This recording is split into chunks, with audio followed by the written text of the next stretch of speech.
বলেন, ওয়ামা আরসালনাকা ইল্লা রাহমাতাল লিল আলামিন। বলেন আল্লাহু আকবার।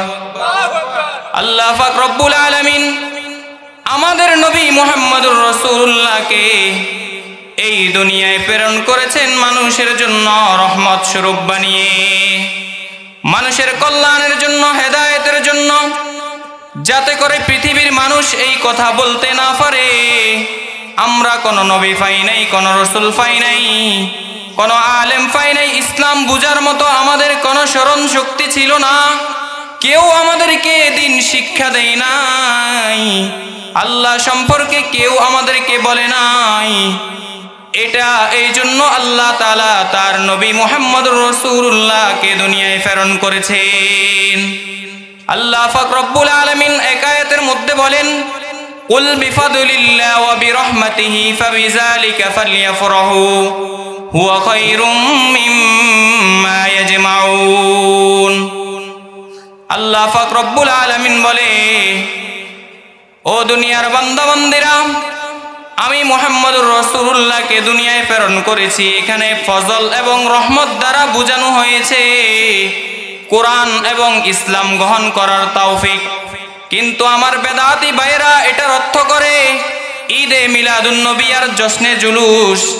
তারা মনে করে ফজল মানে ঈদে মিলাদুন নবী, আর রহমত দ্বারা মনে করে জশ্নে জুলুস। এটা মনে করিয়া 12 রবিউল আউয়াল আসলে তারা ঈদে মিলাদুন নবীর মিছিল নিয়ে বের হয় কি হয় না?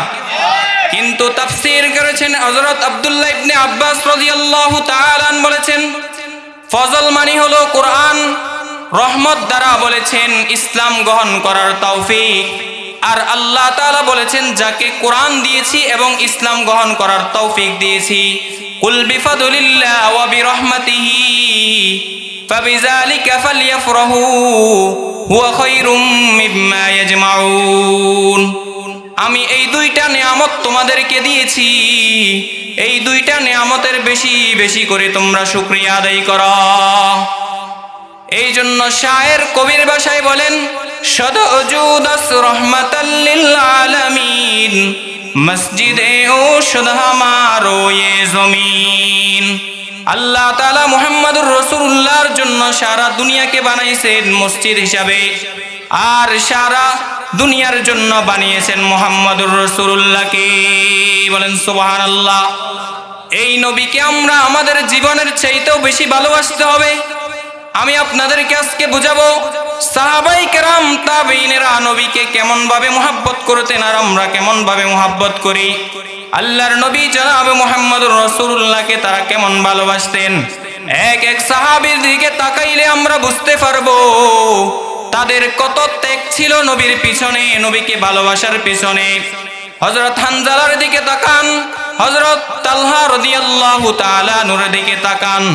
এভাবে করিয়া আল্লাহু আকবার কুরাইশ বংশের লোকেরা বলতো, দুনিয়ার কত দরবারে গেলাম, রোমের দরবারে গেলাম, শামের দরবারে গেলাম, কিসরার দরবারে গেলাম, আবিসিনিয়ার দরবারে গেলাম, কিন্তু মুহাম্মদুর রাসূলুল্লাহর দরবারের মতো দরবার আর আমরা দেখি নাই। সব দরবারে গেলাম আর মুহাম্মদের দরবারে গিয়ে দেখলাম মুহাম্মদ যখন থুতু ফালায় ওই সাহাবীগুলা থুতুগুলোকে নিয়ে গায়ের মধ্যে মুখের মধ্যে মেখে ফেলতো। বলেন সুবহানাল্লাহ।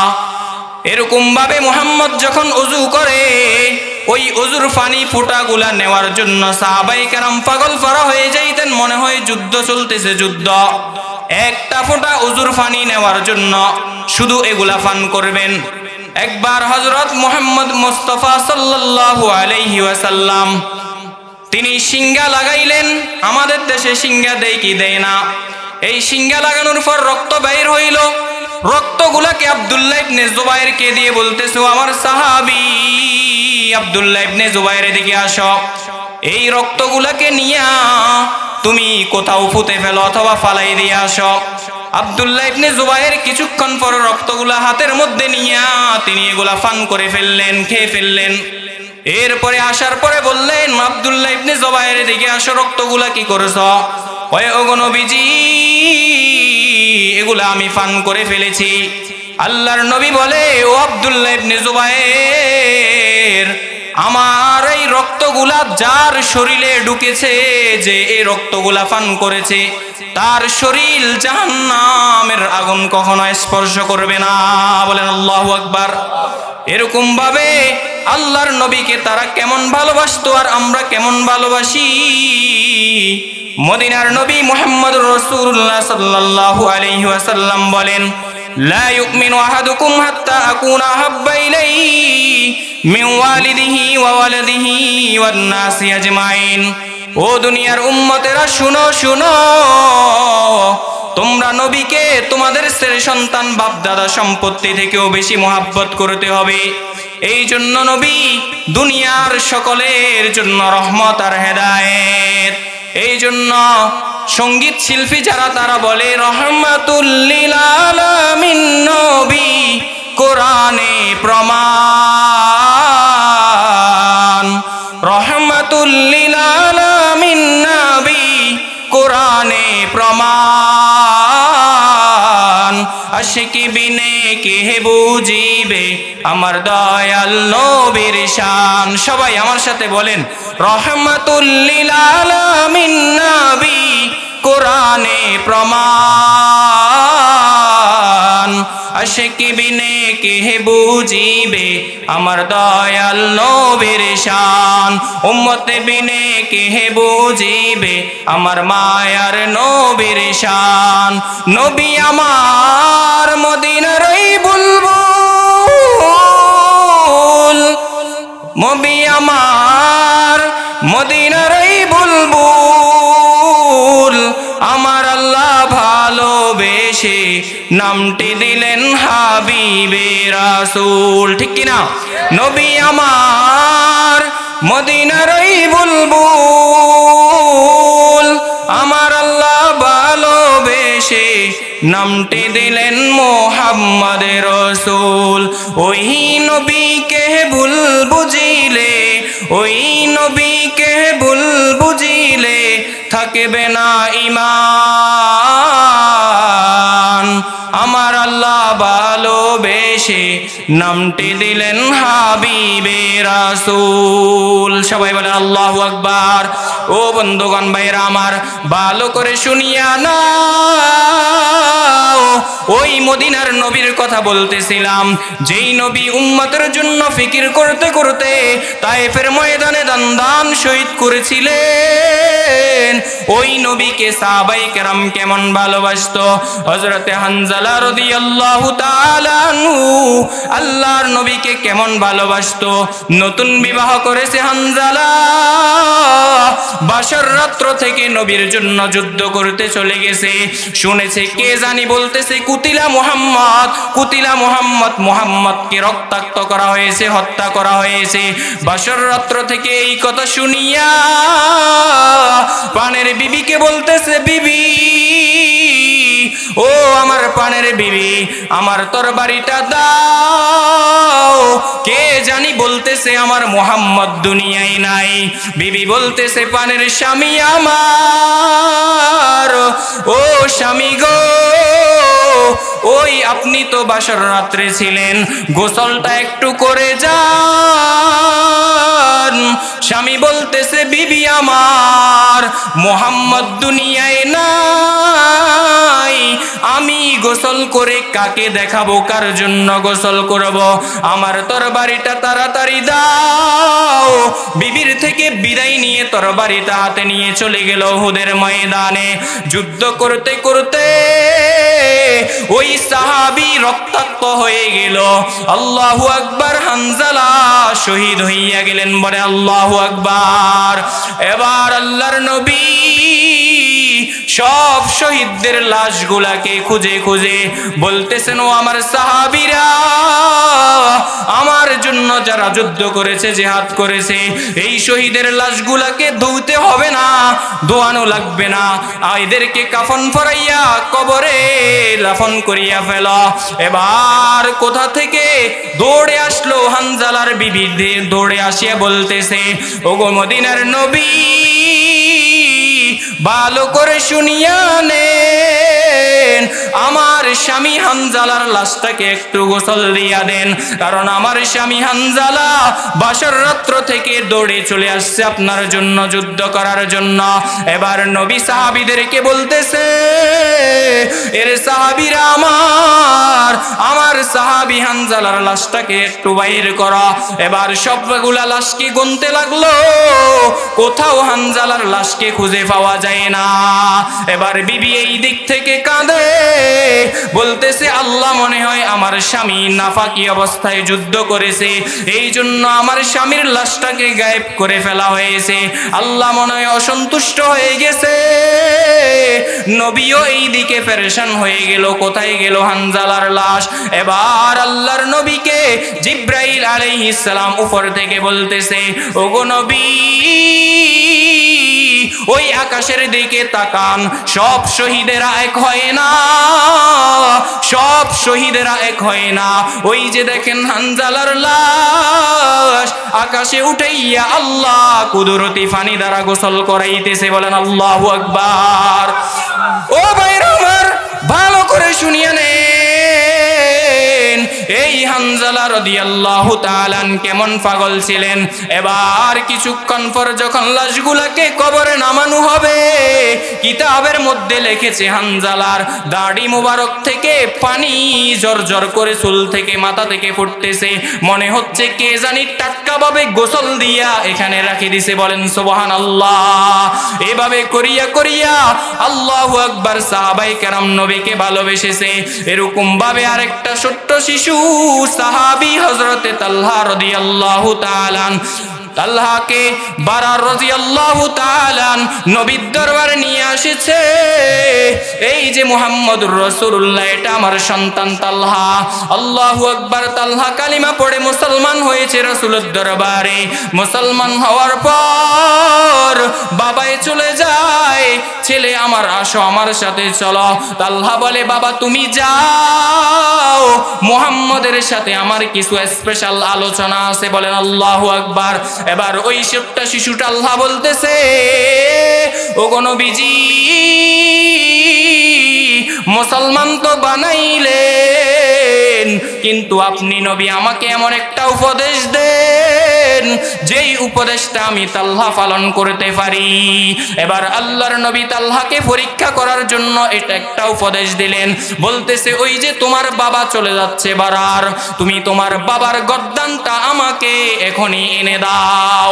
এবার ওই ছোট্ট শিশু সাহাবী কোমর থেকে তরবারি বাহির করলো, রাসূলের আদেশ শোনা মাত্রই দৌড়ে গেল বাবার গর্দান আনার জন্য। বলেন সুবহানাল্লাহ। এবার পিছন দিক থেকে নবী বলতেছে, ও সাহাবী আমার, শুনো শুনো, তুমি পরীক্ষায় পাশ করেছ। আমি নবী শুধু চেয়েছিলাম তুমি তোমার পিতা মাতা থেকে আমাকে বেশি মোহাব্বত করো কিনা, আমার মোহাব্বত তোমার ভিতরে বেশি কিনা, নাকি তোমার বাবার মোহাব্বত বেশি, এটা একটু দেখতে চেয়েছিলাম। তুমি তোমার পরীক্ষায় পাশ করেছ। আমি মুহাম্মদ কোন সন্তানকে দিয়ে তার বাবার গর্দান উড়ানোর জন্য দুনিয়ায় আগমন করি নাই। আমি দুনিয়ায় আগমন করেছি সন্তান হারা বাবাকে তার সন্তানের কাছে খোঁজ দিতে। আমি দুনিয়ায় এসেছি গরিবের মাথায় হাত বোলাইতে। আমি এসেছি এতিমদেরকে বুকে জড়াই নিতে। আমি এসেছি তোমাদের হেদায়েতের জন্য। এই সত্য শিশু তালহা, আল্লাহু আকবার। মদিনার নবী বললেন, এই তালহা একদিন হঠাৎ করে অসুস্থ হয়ে গেল। আল্লাহর নবীর সাহাবীরা বলতেছে, ওগো নবীজি, আপনার ওই ছোট্ট শিশু তালহা, আপনার সাহাবী, যেই সাহাবী আপনার হাতের উপর হাত রেখে বায়াত হয়ে মুসলমান হয়েছে, ওই ছোট্ট শিশু সাহাবী অসুস্থ হয়ে পড়েছে। আল্লাহর নবী সাহাবীদেরকে নিয়ে তালহাকে দেখতে গেলেন। গিয়ে বললেন, তার বাবা বারারকে বললেন, ও বারার, আমার এই ছোট্ট সাহাবী বেশি অবস্থা ভালো নয়, যেদিন ইন্তেকাল করবে এই আমার সাহাবীর জানাজা আমি নবী নিজেই দিব, এই সাহাবীর জানাজা আমি নবী নিজেই দিব, তার কাফন দাফন আমি নিজ হাতেই করব। যেদিন আমার সাহাবী ইন্তেকাল করবে আমি নবীকে খবর দেওয়া ছাড়া কবরে রাখবেন না। এবার হঠাৎ করি আল্লাহু আকবার, ওই তালহা ঘটনাক্রমে ওই দিন রাতেই মারা গেল। মারা যাওয়ার আগে বাবা বারারকে বলতেছে, আব্বা আমার পানের নবী, আমি যেদিন মারা যাব যদি দিনের বেলায় মারা যাই তাহলে আমি আমার রসুলকে আপনি খবর দিবেন, আর যদি রাতের বেলায় মারা যাই তাহলে মদিনার নবীকে আসতে নিষেধ করবেন। কারণ মদিনার নবী আল্লাহু আকবার এই পাহাড়ি রাস্তা দিয়ে আসতে হলে আল্লাহর নবীর দুশমন ওই বেঈমানের দলেরা রাতের বেলায় যদি আমার জানাজা দিতে নবী আসে, ওই ইহুদি মুশরিক খ্রিস্টানেরা, ইহুদির দালালেরা, এরা আমার নবীকে আক্রমণ করে বসবে, নবীর সাথে খারাপ আচরণ করবে, বেয়াদবি করবে। সুতরাং আমি যদি দিনে মারা যাই তাহলে আমার নবীকে আসতে বলবেন, আর যদি রাতের বেলায় মারা যাই তাহলে আমার নবীকে আসতে দিবেন না, বলবেন না, আমাকে দাফন করে ফেলবেন। এবার তার ওসিয়ত মতো ওই ছোট্ট শিশু সাহাবী তালহা রাতের বেলায় ইন্তেকাল করলো, আর তার বাবা এদিকে দাফন কাফন সেরে ফেললো। এবার একদিন হঠাৎ নবী খবর পেল তার ওই সাহাবী তালহা দুনিয়ায় আর নাই। শোনা মাত্রই রাসূল তার কবরের জিয়ারতে আসলেন। আসার পরে বারারকে বলতেছেন, বারার আমার সাহাবী ইন্তেকাল করলো, তুমি আমাকে শুনাইলে না কেন? এবার বারার বলতেছে, ওগো আল্লাহর নবী, আমার এই সন্তান আমাকে মরার আগে ওসিয়ত করে গেছে, যদি দিনের বেলায় মারা যায় তাহলে আপনি নবীকে খবর দিতাম, যদি রাতের বেলায় মারা যায় তাহলে আপনি নবীকে খবর দেওয়ার জন্য নিষেধ করেছে। কয় কেন? কারণ ওই ছোট্ট শিশু ওই তালহা আপনাকে বড় বেশি ভালোবাসে, জীবনের চেয়ে তো আমার থেকেও বেশি আপনাকে বেশি মোহাব্বত করে। কারণ রাতের বেলায় যদি আপনি তাকে জানাজা দাফন কাফন করতে আসেন, ওই আপনার শত্রুগুলা আপনাকে আক্রমণ করবে, এই জন্য এই শিশু আমাকে ওসিয়ত করেছে আপনাকে খবর না দিতাম। বলেন সুবহানাল্লাহ। এইভাবে করিয়া করিয়া আল্লাহু আকবার, আল্লাহর রাসূলের সাহাবীরা তাকে বেশি ভালোবাসতো, নবীকে তাদের জীবনের চাইতেও বেশি ভালোবাসতো। আমি আমার আলোচনা শেষ করে দিচ্ছি। আল্লাহু আকবার। নবী আমার কেমন মায়ার নবী, পুরা 30 পারা কোরআন, এমন পৃথিবীতে এমন মানব আগমন করে নাই। এত সুন্দর সুরুচিপূর্ণ একজন পুরুষ হলেন আমাদের নবী মুহাম্মদুর রাসূলুল্লাহ। আল্লাহ পাক রব্বুল আলামিন কোরআনের ভিতরে আরবি হরফ 29টা, এই 29টা হরফটা দিয়ে আল্লাহর রাসূলের নামের মাধুর্যতা, সৌন্দর্যতা, তার গুণ কীর্তন সবগুলা আল্লাহ পাক রব্বুল আলামিন এই 30টা হরফের মধ্যে দিয়ে দিয়েছে। আপনি যদি আলিফকে টান দেন আমার নবী হবে আহমদ, আপনি যদি বাকে টান দেন আমার নবী বাশির, আপনি যদি তাকে টান দেন আমার নবী তাকি, সবচেয়ে মুত্তাকি, সবচেয়ে বড় মুত্তাকি। আপনি যদি সাকে টান দেন আমার নবী আস-সাকিব, যার সাথে কারো তুলনা হয় না। আপনি যদি হাকে টান দেন আমার নবী হামেদ, সবচেয়ে প্রশংসাকারী। আপনি যদি খকে টান দেন আমার নবী খাতামুন নবীন, রাহমাতুল লিল আলামিন। আপনি যদি জিমকে টান দেন আমার নবী জামিল, সবচাইতে সুন্দর। আপনি যদি রকে টান দেন আমার নবী রাহমাতুল লিল আলামিন। আপনি যদি জাকে টান দেন আমার নবী জাইরুল জান্নাহ, জান্নাত থেকে দুনিয়া থেকে জান্নাত ভ্রমণকারী। এভাবে আপনি যদি সিনকে টান দেন আমার নবী সাইয়্যিদুল মুরসালিন, সাকিয়ে কাউসার। আপনি যদি শিনকে টান দেন আমার নবী শফিউল মুজনিবিন। আপনি যদি সদকে টান দেন আমার নবী সফিউল্লাহ। আপনি যদি দটকে টান দেন আমার নবী দমেন, উম্মতের জিম্মাদার। আপনি যদি তকে টান দেন আমার নবী তাহির তৈয়ব। আপনি যদি জকে টান দেন আমার নবী জাহির লাইসাল বাতিন।